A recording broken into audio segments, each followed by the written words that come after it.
이제 오늘 이 말씀 시작을 좀 특별한 시간으로 한 영상을 보는 걸로 시작할 텐데요. 2018년 알쓸신잡 시즌 3편에서 경희대학교 물리학과 김상욱 교수가 종교에 대한 말로 시작하거든요. 근데 그 말로 오늘 말씀 시작해 볼게요. 한번 영상을 한번 보도록 하겠습니다. 네, 전 과학자잖아요. 전 무신론자고요. 그러니까 종교라는 그 단어가 저는 굉장히 크다고 생각해요. 그러니까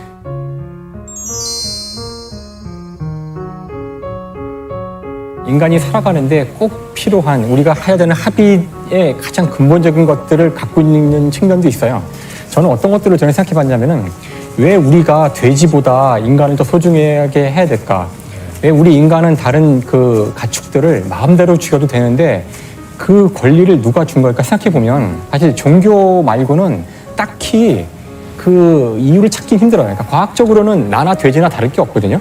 우리가 그들을 이렇게 막 무차별하게 죽일 수 있는 이유가 별로 없어요. 그러니까 한때는 우리가 피부 색깔이 다르다는 이유로 막 무차별적으로 이제 그 검은 피부 사람들을 죽이고 오히려 썼지만, 그래서 지금 우리가 알든 알지 못하든 우리 문명의 어떤 기반에 가장 질문하지 않고 받아들이는 것들의 원초적인 것들에 종교들이 많이 들어있다고 생각해요. 그러니까 인간의 상상의 합의 같은 것에 상당 부분이 종교에 의존하고 있기 때문에 한순간에 종교를 걷어낼 수는 저는 불가능하다고. 지금 우리 김상욱 교수님께서 말씀하시는 거 들었습니다. 김상욱 교수님이 신이 없다라고 생각하는 과학자예요. 그리고 그렇지만 저는 매우 정직하고 균형감이 있는 그런 과학자라고 저는 생각합니다. 그는 무신론자로서 지금 인간을 자연에서 진화한 존재라고 사실 그분은 생각하는 분이죠. 그렇죠? 네. 그래서 이렇게 말하는 거예요. 과학적으로 보면 나와 돼지는 큰 차이가 없습니다. 그래서 왜 인간은 돼지보다 소중하다고 말할 수 있습니까? 가축을 마음대로 죽일 수 있는 권리는 누가 인간에게 준 것인가요? 라고 지금 이렇게 질문하고 있는 것이죠. 생각해 보십시오.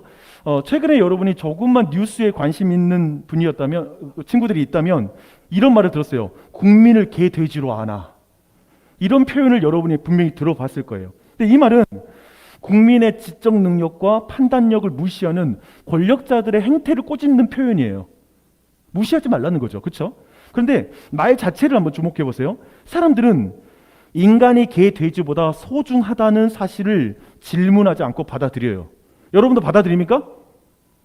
반응해 주세요. 네, 여러분 동의하십니까? 그렇죠? 개, 돼지와 차이가 없어지는 것을 모욕으로 생각하는 거예요. 그래서 우리로 하여금 개 베이비라고 그러면 되게 싫어요. 그렇죠? 그러니까 나를 개 취급하면 너무나 모욕적으로 그 말을 듣게 되는 것이죠. 저는 오늘 김상욱 교수님이 제시한 두 가지 질문에 대해 성경이 뭐라고 대답하는지에 대해서 함께 그 말씀을 한번 나누려고 합니다. 여러분, 이 시간 여러분이 내 말에 귀 기울이지 않기로 작정했다면 그래도 괜찮아요. 상처받지 않을 거야. 여러분, 나를 안 봐도 괜찮아. 근데 여기까지 왔는데 안 보고 가는 건 너무 안 된다. 그치? 여러분, 나를 좀 주목도 해주시고 바라봐 주시고 했으면 좋겠어요. 근데 오늘 성경이 사실은 김상욱 교수님의 어떤 질문을 답하려고 성경이 기록된 건 아니에요. 하지만 창세기는 분명히 그 질문에 대해서 답하고 있습니다. 먼저 인간과 피조물의 차이가 있다라는 것에 대해서 한번 먼저 살펴보도록 하겠습니다. 왜 인간은 돼지보다 소중하다고 말할 수 있는가? 이걸 보기 전에 먼저 여러분의 뇌를 좀 활성화시키는 게임 한번 하도록 하겠습니다. 여러분, 이게 뭔지 알아요? 여러분 지금 막 집에다 갖다 놓고 온 사람 되게 많잖아요. 그래가지고 지금 설교 말씀 듣는데 멍하니 여러분의 뇌를 전혀 가동할 필요가 없을 그런 느낌으로 앉아있기 때문에 지금 제가 이 게임을 준비했어요. 우선 차이점 찾기 게임, 틀린 그림 찾기라고 말하기도 한데 차이점 찾는 게임이에요. 그렇죠? 두 그림 사이에 어떤 차이가 있는지 보는 거죠. 근데 제가 여러분의 동기를 부여하기 위해서 제가 제 사비를 3만 원을 준비를 했어요. 그래서 이걸 맞추는 반에게 간식비로 줄 거고, 선생님이나 지금 학생부에서 2만 원 정도를 추가해서 5만 원을 만들어 줄 거라고 나는 믿어요. 저는 이런 어떤 그림을 가지고 왔어요. 그러니까 지금 이걸 맞추는 반이 그냥 한 5만 원을 가져가서 오늘 아니면 다음에 모여서 여러분이 회식을 할 수 있는 거예요. 그렇죠? 한번 봐봐요. 이제 기회는 딱 한 번이에요. 시작. 네, 시온이? 새 날. 귀에 있는 털?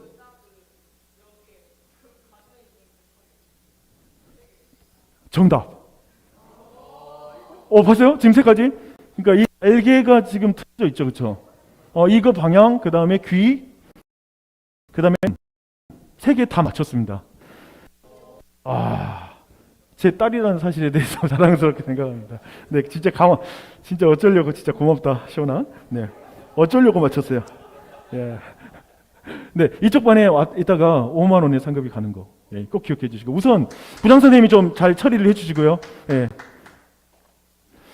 이제 오늘 우리가 보고 있는 사실 창세기 말씀이 두 장의 그림을 우리에게 보여주고 있어요. 이건 6일째 창조한 창조에 대한 부분인데요. 그 첫 번째가 그 동물과 인간의 창조란 두 가지 그림을 우리에게 알려주고 있거든요. 근데 한번 그 차이점이 뭔지를 여러분이 한번 보시면 좋겠어요. 동물의 창조 그림을 먼저 볼게요. 그게 24절과 25절 말씀이 바로 그 말씀입니다. 개역 개정판으로 한번 읽어보도록 하겠습니다. 시작.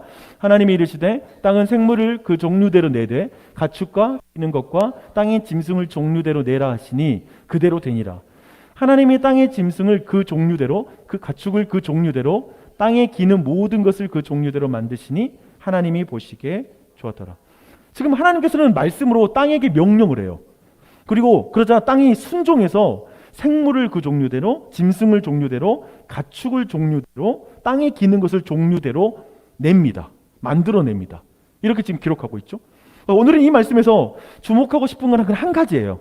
뭐냐면 하나님이 땅에게 명령했고 땅이 생물, 짐승, 가축, 기는 모든 것을 내었다라는 사실이 의미하는 게 뭔지 그냥 그 한 가지만 좀 주목해 볼게요.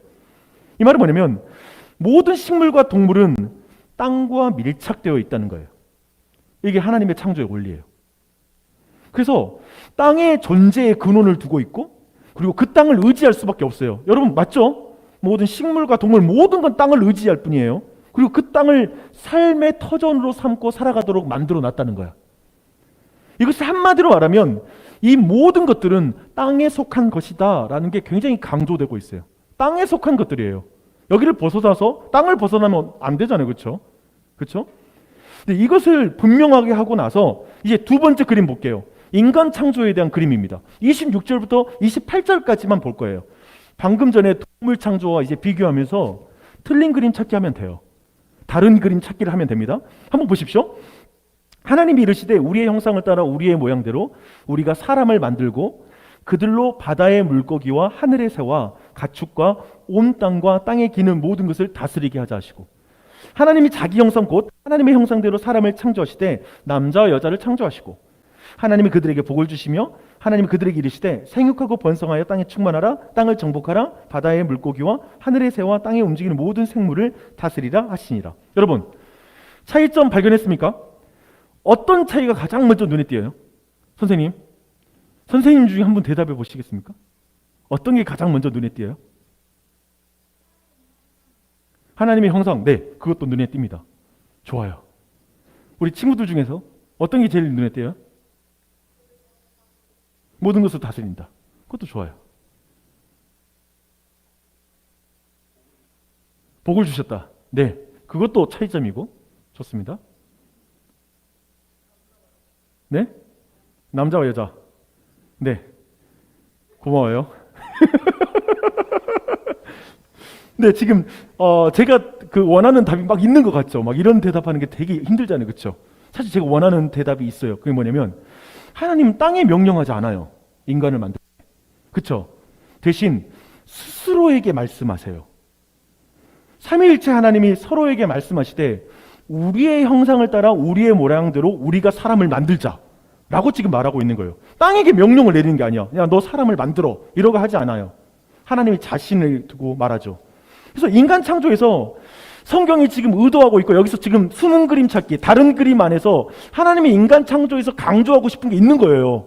그게 뭐냐면 땅과 밀착되어 있는 것이 아니라 인간이 하나님과 밀착되어 있다는 걸 강조하는 거예요.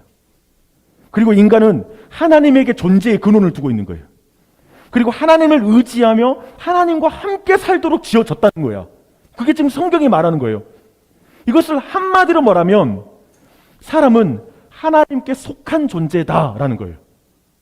이건 아까 동물 창조와는 조금 다르죠, 그렇죠? 물론 동물들도 하나님께 속해 있죠. 그런데 지금 성경은 사람이 동물과는 차원이 다른 존재임을 창조의 이 방법과 표현의 차이를 통해서 막 드러내고 싶은 거야. 사람은 다른 동물과 달리 특별하다는 거예요. 이걸 지금 말하고 싶어 하는 거죠. 참으로 사람은 돼지보다 소중합니다. 사람이 꽃보다 아름다워. 민망해. 여러분 정말 나를 민망하게 하지 마시고요. 좀 봐주세요. 봐봐요. 누가가 기록한 누가복음 8장을 보면 인간이 얼마나 특별한 존재인지, 인간이 얼마나 돼지보다 얼마나 소중한 존재인지가 잘 드러나는 이야기가 하나 있어요. 예수님이 어느 날 거라사 지방이라는 이방인의 땅에 들어갑니다. 배를 타고 길을 건너가요. 그 바다를 건너가요. 근데 그곳에서 예수님은 많은 귀신에 들려서 벌거벗고 공동묘지에서 살아가는 한 사람을 만나게 돼요. 귀신 이야기 재밌어요. 그렇죠? 귀신 이야기. 네. 예수님은 군대 귀신, 곧 많은 귀신들에게 그 사람에게서 나오라라고 이렇게 명령을 하십니다. 근데 그러자 귀신들이 이렇게 말해요. 저기 돼지들에게로 들어가기를 허락해 주십시오라고 이렇게 요청한 예수님께 간청해요. 귀신은 있잖아요. 하나님의 명령 안에 있어요. 하나님과 동급이 아니에요. 싸우는 존재도 아니야. 예수님의 허락을 받고 예수님의 통치를 받는 그런 존재라는 걸 기억하세요? 근데 예수님이 허락해줘요. 그래서 귀신들이 돼지에게로 들어가고요. 아마도 수천 마리에 되는 그 돼지떼들이 비탈길로 달려내려가서 호수에서 몰사하는 사건이 벌어집니다. 그러니까 그렇게 되니까 돼지를 치던 사람들 큰일 났잖아요. 자기들이 한 마리라도 잃으면 보상해내야 될 판인데 지금 그 어마어마하게 많은 돼지들이 지금 비탈로 내려가서 다 죽었으니까 그들이 이젠 성내와 마을로 들어가서 이 사실을 알렸다고 말해요. 생각해봐요. 이 소식을 들은 사람들, 믿기 힘든 소식을 듣고 나서 분명 돼지떼의 주인들은 아마도 막 벗은발로 막 나왔을 거예요. 그렇죠? 따라 나섰을 거예요. 그리고 이 신기한 일을 보려고 마을에서 사람들이 같이 지금 몰려들어서 예수님께 나오고 있습니다. 현장에 도착했어요. 우선 현장에 도착하니까 귀신 들렸던 사람, 그래서 항상 벌거벗고 다녔던 그 사람이 옷을 다시 입고 예수님의 발치에 발 아래에 앉아 있는 것을 보게 됩니다. 또한 분명히 호수에서 몰사해서 돼지들이 둥둥 떠 있는 거, 그거 아세요? 돼지가 이제 물에 빠져 죽으면 둥둥 떠요. 아마도 그 어마어마한 그 광경을 같이 보게 됐겠죠. 그 자리에 나온 백성들이 예수님께 이상한 반응을 보여요. 예수님, 우리 마을에서 떠나주세요. 우리 마을 들어오는 거 절대 안 됩니다. 좀 떠나주시죠, 이 땅을. 이렇게 요청합니다. 오직 귀신 나간 사람만이 예수님과 함께하기를 원했다라고 성경은 말하고 있습니다. 근데 예수님은 지금 그 한 사람 딱 구하고 나서 있잖아요. 그리고 나서 사실 그 땅을 떠나요, 배 타고. 근데 이 사건이 보여주는 게 뭘까 생각하면, 그리고 왜 사람들이 예수님이 떠나기를 구할까? 그 좋으신 예수님이 왜 떠나기를 원할까라고 생각해 본다면, 사실 그 사람들은 한 영혼이 구원받는 것보다 돼지떼를 소중히 여기는 사람들이에요. 사람보다 돼지떼가 중요해. 저 귀신 들린 사람보다 돼지떼가 중요해 라는 그런 가치를 가지고 있는 사람들이죠. 한편 예수님은 돼지떼를 귀하게 여기시죠. 하지만 한 영혼이 돼지떼보다 더 소중하다는 걸 명백하게 드러내는 거예요. 그 사건인 거예요. 여러분은 돼지보다 소중합니다. 별로 감동이 안 들죠? 그렇죠? 여러분은 돼지떼보다 소중해요. 여러분, 하나님은 그렇게 사람을 특별하게 지었어요. 모든 동물과 달라요. 그렇게 우리를 지으신 거예요. 여러분, 저는 여러분에게 좀 요청합니다. 자신의 가슴에 한번 손을 얹어주세요. 네. 그리고 나서 이렇게 한번 말해주세요. 너는 특별해.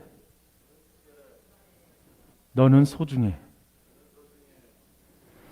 이렇게 자신을 특별하게 그리고 소중하게 말 안 하는 사람이 어디 있을까요? 이 정도밖에 안 돼. 다시 한번. 너는 특별해. 너는 소중해. 예, 여러분 이런 거 절대 따라하는 거 엄청 싫어하시죠? 죄송합니다. 제가 청소년들을 잘 모르고 부탁을 드렸던 것 같아요. 근데 여러분 봐봐요.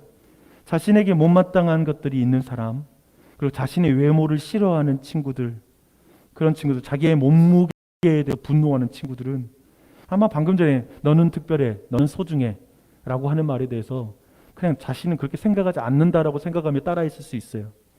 뭐 가정 환경도 그렇고 그리고 공부도 특출나게 잘하는 것도 아니고 주변 사람들이 나를 전혀 특별하게 생각하지 해주지 않고 부모님마저도 늘 나를 소중하게 생각하지 않는 것 같아서 너는 특별해, 너는 소중해라는 말이 와닿지 않을 수 있어요. 근데 여러분에게 그런 상태에 있는 여러분에게 한 가지만 더 부탁할게요. 앞뒤에 있는 친구를 한번 봐보세요. 주변에 잠깐만. 막 절대 안 보기를 작정하고 이때는 나를 보네요. 좀 이제 주변을 좀 봐주세요. 제발 주변을 봐주세요. 주변 좀 잠깐 봐주세요.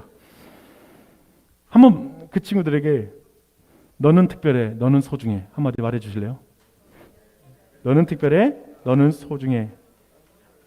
그러니까 여러분 마음에 있는 마음을 알아요. 목사님 어떻게 제게 거짓말하라고 이렇게 말씀하십니까? 예, 난 너무 미안해. 여러분에게 거짓말을 시켜서 미안한데 한 번만 더. 너는 특별해, 너는 소중해. 예, 거짓말일지라도 한번 해봐요. 근데 중요한 거 기억하세요. 중요한 게 뭐냐면 하나님이 여러분을 그리고 사람을 특별하고 소중하게 지었다라는 건 사실이에요. 지금 여러분에 대해서 여러분이 느끼는 감정, 판단, 그리고 옆에 있는 친구에 대해서 난 넌 특별하게 생각 안 해 라고 생각하는 것과 상관없이 하나님이 사람을 특별하게 지었어요. 그리고 하나님이 사람을 소중하게 지었어요. 오늘날에는 하나님의 눈으로 자신을 특별하게 보는 사람이 너무나 없어요. 다들 여러분 어떻게 평가해요? 나 학교 선생님은 나 성적으로 평가하는데 나 별로예요. 그러겠죠. 부모님도 자꾸 나를 성적으로 평가한다고. 자꾸 나를 보면 왜 그렇게 공부 안 해? 어떻게 하려고 그래? 라는 걸로만 나를 보고 계속 나를 굉장히 화난 눈으로만 보니까 여러분에 대해서 평가하는 거. 아마도 누구도 여러분에게 그렇게 말 안 해주는 거죠. 하나님의 눈으로 여러분을 봐주는 사람도 없고 여러분 스스로도 자신을 그렇게 보지도 못하고 이런 문제가 있다라는 거예요. 도리어 제가 볼 때 사람을 그렇게 소중하고 특별하게 보기보단 개를 더 소중하게 여기는 경우가 많아요. 사람 재밌었거든요. 설교를 준비하다가 국민을 개 돼지로 하나 그래가지고 은근히 사람들이 개 돼지를 엄청 싫어합니다. 무시해요. 근데 문제는 뭐냐면 실제로 요즘 여러분이 공원을 나가봐요. 사람을 개 돼지보다 더 소중하게 여기는 모습을 더 많이 보게 될 거예요. 한번 그 이야기를 한번 해볼게요. 지난 6월과 7월 저희 가족이 영국과 독일 등을 다녀왔습니다. 스위스도 가고 오스트리아도 가고 여러 나라를 갔다 왔어요. 제가 그곳에 가서 가장 눈에 띄었던 게 뭐냐면 애완견에 대한 끔찍한 사람들의 사랑. 어마어마하더라고요. 거의 모든 가정에 개를 키워. 그러니까 우리나라는 아직 그러진 않잖아요. 근데 굉장히 많이 키우고 있었어요. 식당을 포함해서 모든 장소에 가면 애완견과 들어갈 수 있는 장소인지 아닌지가 표시되어 있더라고요. 정말 놀라웠어요. 그래서 유럽에서는 사실 인권이라는 표현 들어봤죠, 그렇죠? 사람이 가진 권리, 인권이 있는 것처럼 동물권이라는 것이 보편적으로 받아들여지고 있어요. 동물권. 그래서 이런 동물권의 발전은 사실 아까 보았던 김상욱 박사님이 말한 진화론적 과학이 이 동물권의 배경이 되기도 해요. 봐봐요. 과학적으로 보면 사람과 돼지는 큰 차이가 없습니다. 그런데 왜 인간은 개보다 자신이 소중하다고 말하고 있죠? 개도 소중해요. 왜 인간만이 인간의 권리를 주장합니까? 동물에게도 동물의 권리가 있습니다. 이게 지금 유럽과 모든 지금 어떤 많은 세상 사회, 서구화된 사회에서 사람들에게 강력한 설득력이 있어요. 그래서 개를 함부로 대하지 않죠. 독일에서 한 후배를 만났는데요. 이런 말을 하더라고요. 여기에서 말하는 동물권을 지키면서 애완견을 키우는 것은 정말 어려워요. 돈도 진짜 많이 들고요. 쉽게 말하면 이거예요. 아이를 낳았는데 아이를 혼자 두면 우리는 뭐라고 하죠? 아동 학대잖아요. 그러니까 개를 가만히 혼자 두면 그건 학대인 거예요. 그러니까 개를 혼자 두면 안 돼. 이게 그 동물의 권리이기 때문에 그렇게 안 하려면 동물 키우지 말라는 거야. 이해되죠? 이런 흐름이 있어요. 어느 때부터인가 우리는 애완견이라는 표현보다는 반려견이라는 표현이 많은 사람들이 좋아하는 거 잘 알고 있어요. 그런 표현을 사용하고 있어요. 신문에서 이런 맥락의 글을 봤습니다. 애완견이라는 말을 할 때마다 우리는 개를 가지고 노는 정도로 인식하는 것입니다. 이제 그들을 우리의 평생 동반자라는 뜻의 반려견이라고 불러주면 어떨까요? 정말 이해되죠? 저는 하나님이 동물도 사랑한다고 저는 믿어요. 성경에서 제가 요나서를 봤는데요. 하나님이 이 요나에게 니느웨라는 원수 나라에 가서 하나님의 말씀을 전하라고 하는 게 그 선지자 요나를 하나님이 설득하거든요. 왜냐하면 요나가 자기 원수 나라에 가서 말씀 전하는 거 죽어도 싫다는 거야. 말씀 전해서 회개하면 어떡하냐고 라고 생각하면서 안 가려고 해. 그래서 그걸 설득해요. 그래서 그 니느웨 땅이 멸망했으면 좋겠다라고 생각하고 있었거든요. 그 요나가. 그 요나서에서 하나님은 요나에게 마지막 절에 이렇게 말하고 있어요. 하물며 이 큰 성읍 니느웨에는 좌우를 분별하지 못하는 자가 12만 명이요 가축도 많이 있나니 내가 어찌 아끼지 아니하겠느냐. 뭐죠? 하나님은 가축을 죽이는 걸 싫어하세요. 하나님은 가축을 사랑하세요. 좋아하세요. 그래서 그리스도인은 동물을 학대하면 안 돼요. 그리고 동물을 사랑으로 키워야 돼요. 하지만 제가 유럽과 우리 시대에 지금 한국에서의 흐름, 요즘 애견 카페 많이 나타나고 있죠. 굉장히 지금 우리도 그 산업이 커져가고 있어요. 그 흐름을 보면서 제가 성경에서 벗어났다라고 생각하는 한 부분이 있어요. 들어보세요. 반려견을 끔찍하게 사랑하지만 반려자인 배우자를 만나 결혼하는 것에 대한 관심이 사라지는 시대예요. 그러니까 사람을 내 반려자로 삼는 것을 싫어해요. 그래서 이제 여러분 안에도 결혼하지 않을 거라고 생각하는 사람이 많아지는 거예요. 결혼한 이들은 어떠냐면요, 반려자의 권리를 배려하지 못하고 이기적으로 대하다가 헤어지는 사람들이 너무 많은 거예요. 그러나 반려견은 엄청나게 사랑하죠. 좀 비약하는 말이기도 하지만 이 말씀도 드릴게요. 수십만 원, 수백만 원의 재정을 반려견에게 드리고 그러기 위해서 입양을 해요. 돈이 많이 들어요. 하지만 재정을 핑계로 결혼했지만 자녀를 낳지 않는 경우도 많아요. 왠지 이제 그런 것들은 아까워져요. 사랑하는 여러분, 지금 여러분 저를 보실 때 우리 목사님 되게 동물 되게 싫어하는 동물 혐오자이다. 그러거나 동물권에 전혀 감각이 없는 목사님이구나 라고 이렇게 생각하지 마십시오. 그렇게 평가받는 거 싫어요. 알았죠? 근데 제가 말하고 싶은 말이면 반려견을 특별히 여기고 소중히 여기면서 사람을 특별히 여기고 소중히 여기지 못하는 사실, 그게 이 시대의 비참함이라고요. 집에서는 온갖 학대가 있는 거예요. 근데 강아지를 데리면서 어이구 하고 있는 거예요. 이건 이상하다는 거예요, 제 말은. 인간을 창조할 때부터 사람이 개, 돼지와 달리 특별한 존재로 지어졌다는 게 성경의 강조인 거예요. 사람이 중요해요. 동물이 중요하지 않다는 말이 아니라 사람이 더 중요해요. 저 거라사에서 예수님은 돼지 떼보다 한 영혼이 더 중요하다는 그 가치를 말하잖아요. 그렇죠? 하지만 사람들은 한 영혼의 가치보다 돼지 떼를 더 소중하게 여기는 거예요. 예수님을 거라사에 영접하게 되면 더 많은 사람들이 예수님을 주인으로 모셔드리고 그리고 온전하게 회복될 수 있잖아요. 근데 그저 자기 재산권을 지키고 싶은 거예요. 그것을 침해당하는 거 싫은 거야. 손해보는 게 싫은 거야. 그래서 영접하지 않아요. 사람들은 그때나 지금이나 사람이 얼마나 소중한지, 그래서 여러분 보세요. 내가 아까 말했죠. 내가 얼마나 소중하고 하나님 보시기에 특별한지에 대해서는 생각하지 않는 거예요. 그냥 돈 버는 거. 나 빨리 돈 벌어서 잘 살래. 이걸 더 신경 쓰는 거예요. 자신의 영혼이 얼마나 특별하고 소중한지 생각하지 못할 뿐만 아니라 아까 옆에 보라고 했죠. 주변에 있는 사람, 부모님, 친구, 이런 게 얼마나 영혼이 소중한지에 대해서 많은 사람들이 그 감각을 잃어버린 거예요. 그것을 하나님이 아파하세요. 이제 이 첫 번째 질문에 대해서 봤어요. 왜 사람이 돼지보다 소중한가에 대한 성경에 대한 개념을 쭉 제가 한번 설명드렸어요. 두 번째 질문이, 가축을 마음대로 죽일 수 있는 권리는 누가 인간에게 주었습니까? 다르게 말하면 우리가 동물을 다스릴 권리를 누가 인간에게 주었습니까? 라는 질문에 대해서 한번 보겠습니다. 26절만 내가 다시 읽을게요.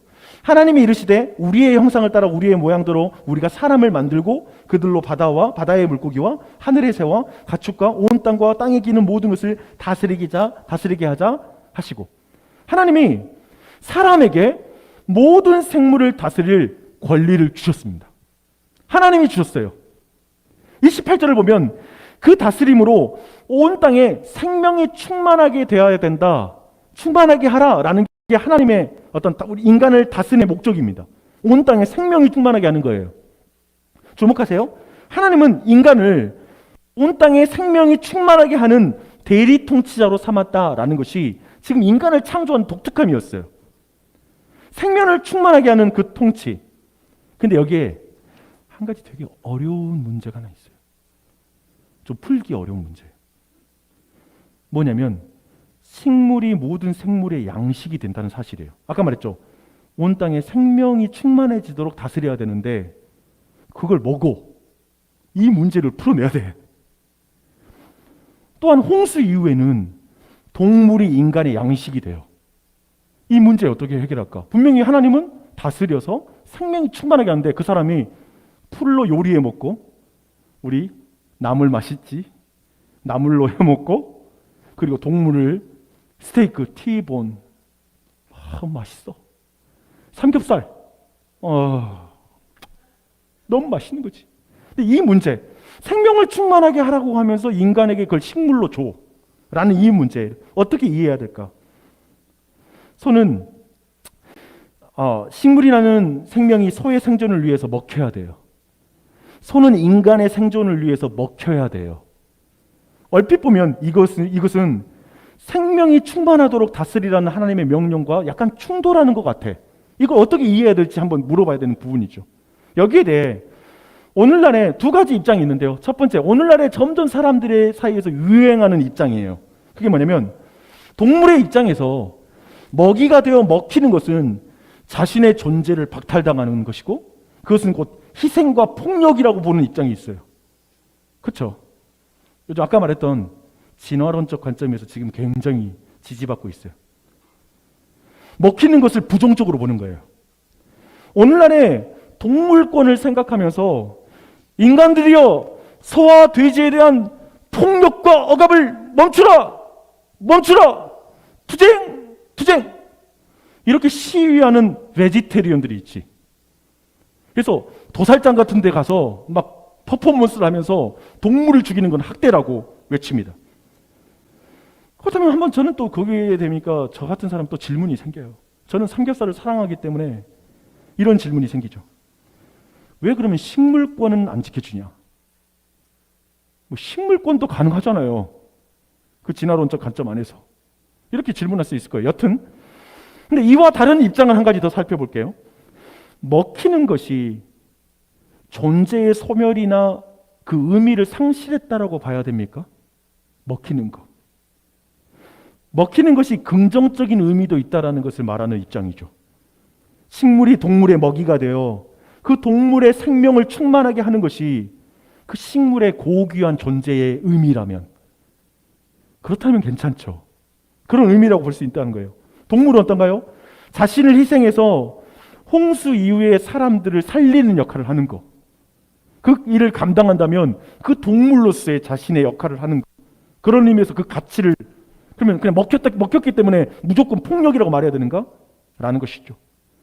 사실 이 모든 것은 이런 원리를 말하고 있는 거예요.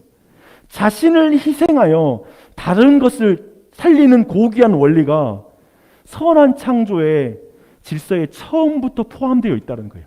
그러니까 나를 희생해서 식물이 자신을 희생해서 동물들을 살리는 거, 그리고 동물들이 자신을 희생해서 사람들이 살도록 하는 거, 이런 것이 창조의 원리 안에 있고 나중에 또한 동물의 원리가 뒤에 이제 인간에게 주어지는 것이죠. 그렇다면 식물이 동물에게 먹히는 것은 소멸이 아니라는 거예요. 그리고 가축이 사람에게 먹히는 것 또한도 소멸이 아닌 거예요. 새가 먹은 씨앗이 배설물로 나와서 또 다른 생명으로 이어지는 것처럼 계속해서 이 세상의 먹이사슬이라는 걸 통해서 생명으로 충만하게 나아가는 것도 하나님의 방법이라는 것이죠. 지금 이 부분을 말하는 거예요. 되게 어렵죠? 눈이 풀어졌어! 괜찮아. 이건 어려운 주제야. 하지만 내가 신앙생활 하면서 이런 걸 이렇게 이해하지 않고는 이해되지 않는 행동들이 이 세상에 너무 많아. 그래서 내가 좀 자세히 좀 어려운 거 설명해 봤어요. 근데 문제는 이런 긍정적인 의미는 범죄에 의해 번질되고 왜곡되었어요. 우리는 결코 인간의 탐욕 가운데 밀림의 수목이 잘려나가는 걸 지지해서는 안 돼요. 우린 그런 식의 다스림을 지지하지 않아요. 인간의 낭비로 인해서 벌어지는 자원의 수탈을 정당화해서는 안 돼요. 그건 안 돼요. 삼식을 위해서 무차별적으로 동물들을 잡아 죽이는 것도 하나님의 뜻이 아니에요. 우리는 그걸 다스림이라고 보지 않아요. 인간에게 그런 무차별적인 권리를 주지는 않았어요. 저는 하나님이 주신 채소에 잘 구워진 삼겹살을 올리고 된장과 마늘, 파슬리 절임을 등을 넣어서 맛있게 먹을 거예요. 그런데 또한 자연을 아끼기 위해 쓰레기를 아무데나 버리지 않을 거예요. 탄소 중립을 위해 내가 할 수 있는 노력을 하겠습니다. 모기와 파리 외에 불필요하게 곤충과 동물을 죽이거나 학대하지 않겠습니다. 이런 부분은 웃어도 됩니다. 모기와 파리 외에. 최근에 물을 갈아주지 않고 있는 아프리카 검은 발톱의 주거 환경 개선을 이번 주에 하겠습니다.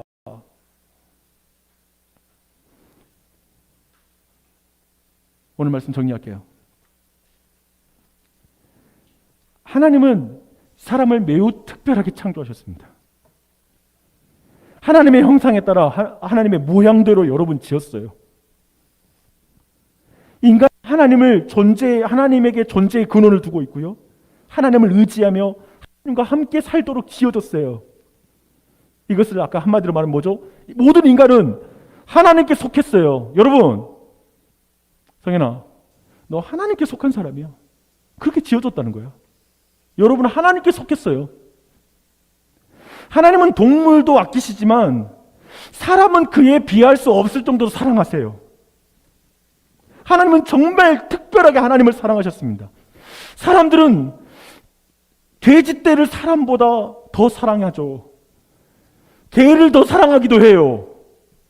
하지만 예수님은 돼지떼보다 한 영혼을 귀히 여기셨어요. 그 한 영혼을 위해 돼지 수천 마리도 아끼지 않으세요. 그만큼 사람은 특별해요. 여러분은 특별하게 지어졌고 정말 하나님이 소중히 여겨요. 전 여러분이 이걸 느꼈으면 좋겠어요. 저도 여러분 시절 때 그냥 너무 내가 싫었어요. 때로는 우리 아버지, 내 진로에 대해서 전혀 관심 없는 아버지, 학원비 되는 걸 아까워하시는 아버지 보면서 나는 나 자신에 대한 그림이 그렇게 밝지 않았어요. 아, 나는 그렇게 미래가 없는 아이구나. 난 그렇게 그냥 부모님께 또 별로 이렇게 기대하지 않는 별 볼 일 없는 아이구나. 난 그렇게 생각하면서 성장했어요. 근데 하나님 그렇게 보지 않으세요. 하나님 날 소중히 여기고 계시고 하나님 날 특별하다고 말씀하세요. 문제는 뭐냐면 우리가 돼지떼를 한 영혼보다 더 소중히 여긴다는 거예요. 우리도 별반 다르지 않아요. 이 시간에 하나님 여러분 소중히 여긴다는 말보다는 그냥 오늘 용돈 주는 게 좋겠죠. 그냥 앞으로 좋은 대학교 들어가는 게 더 좋은 거죠. 하나님에 대해서 별로 관심 안 가질 수도 있겠죠. 우리가 그렇다는 거예요. 우리 자신만이 아니라 다른 사람을 하나님의 눈으로 보지 못하고 있어요. 그게 불행이에요. 그게 슬픈 거예요, 여러분. 여러분이 이걸 알았으면 좋겠어요. 외모를 보며 짜증이 나고 자신의 몸을 보면서 사랑스럽지 않다고 생각하는 거. 사람들이 자신을 싫어할 것 같고 소중하게 생각하지 않는다라고 생각하며 우리는 지독하게 외로움을 느껴요. 부모님도 나 이해하지 못하는 것 같고 사실 친구들도 나를 궁극적으로 이해하지 못하는 것 같고 난 그냥 외로움이죠. 아니요. 하나님이 그렇게 생각하지 않는다고요. 아멘. 우리 이걸 믿음으로 받아들입니다. 아멘. 공부를 못해도 괜찮아요. 키가 크지 않아도 괜찮아요. 잘생기지 않아도 괜찮아요. 하나님에게 사람은 특별합니다. 하나님에게 여러분은 특별하다고요. 사람이 얼마나 특별한지는 식물이 동물과 인간의 먹거리가 되고 짐승이 인간의 먹거리가 되는 것을 통해서 이해할 수 있어요. 아까 말했죠. 자신을 희생하여 다른 것을 살리는 고귀한 원리가 선한 창조의 질서에 처음부터 포함되어 있었다고요. 우리는 돼지떼, 물질, 소유, 반려견 그리고 사람보다 그리고 하나님보다 그런 것들을 더 사랑하지만 하나님은 세상을 이처럼 사랑하사 독생자 예수 그리스도를 우리에게 주셨어요. 그리고 돼지떼 정도가 아니에요. 하나님은 하나뿐인 아들을 죽여서 우리가 죽어야 될 자리에서 대신 죽이심으로 그 십자가에서 희생시킴으로 자신을 믿는 자들을 죄인들을 구원해 주셨습니다. 그들의 배고픔과 갈증을 채워주셨습니다. 그런 분이 하나님이에요. 그래서 예수님은 당신에게, 여러분에게 이렇게 말씀하십니다. 내가 진실로 진실로 너에게 이르노니 인자의 살을 먹지 아니하고 인자의 피를 마시지 아니하면 너희 속에 생명이 없느니라. 내 살을 먹고 내 피를 마시는 자는 내 안에 거하고 나도 그의 안에 거하나니. 아까 말했죠. 이 세상의 모든 원리가 그래요. 한 사람이 희생해서 다른 것을 살리는 고귀한 원리가 있다고요. 모든 피조세계가 그래요. 여러분 오늘 집에 가서 동물 몇 마리 잡아 먹습니다. 어떤 식물을 먹게 돼 있어요. 김치를 먹을 때. 뭔가의 희생으로 여러분이 살고 있듯이 여러분의 영혼 또한도, 여러분의 운명 또한도 예수 그리스도의 살과 피를 먹어야만 여러분이 사신다고요. 성경이 그걸 말하고 있어요. 예수님 여러분에게 말씀하십니다. 너희는 나와 내가 죄인을 위해 행한 이 일을 믿으렴. 내가 너희를 얼마나 사랑하는지 알았으면 좋겠구나. 너희가 예수 안에서 얼마나 특별한 존재인지 알았으면 좋겠구나. 이렇게 말씀하십니다. 에베소서 2장 10절 보니까요. 우리는 그의 만드신 바. 여기서 이 만드신 바가 뭐냐면 포이에마라는 원어인데 걸작품이란 뜻이에요. 여러분을 걸작품으로 지었어요. 근데 고린도전서 6장 20절 보니까 그 걸작품의 값이 매겨졌어요. 예수님의 핏값. 그 걸작품에 예수님의 핏값이 더해졌어요. 그래서 예수님 믿는 사람들은 예수님 짤이에요. 얼마나 귀해요? 얼마나 소중해요? 얼마나 특별해요? 여러분 예수 믿으세요. 나 소리 질러서 죄송해요. 예수 믿으니까 너무 좋다. 진짜. 예수 믿으면 너무 좋아. 나 예수님 짤이야. 박용주. 근데 맞아. 나는 돈 빨리 벌고 싶어가지고 공고 갔어요. 나 공고가 나쁘다는 말이 아니에요. 난 그냥 돈 빨리 버는 게 나의 인생의 목적이었어요. 근데 내가 예수님을 고등학교 2학년 때 만났어요. 그리고 이제 내 몸에 예수님 짤이라는 것이 내 안에 이해가 됐어요. 그리고 목사가 됐어요. 난 수조 원 가진 사람 별로 부러워하지 않아요. 대단한 학벌 부러워하지 않아요. 내가 예수님 자녀라는 게 너무나 중요해요. 난 예수님의 것이고 예수님이 내 안에 계세요. 그래서 나는 특별한 사람입니다. 나는 예수님 안에서 더 특별한 사람입니다. 좋은 대학 가서 특별해? 여러분이 앞으로 좋은 집을 사서 특별해? 좋은 자동차를 다 타면 더 특별해진다고? 아니! 내가 예수 안에서 더 특별한 사람이야, 난. 이 우리 모두에게 넘치길 바랍니다.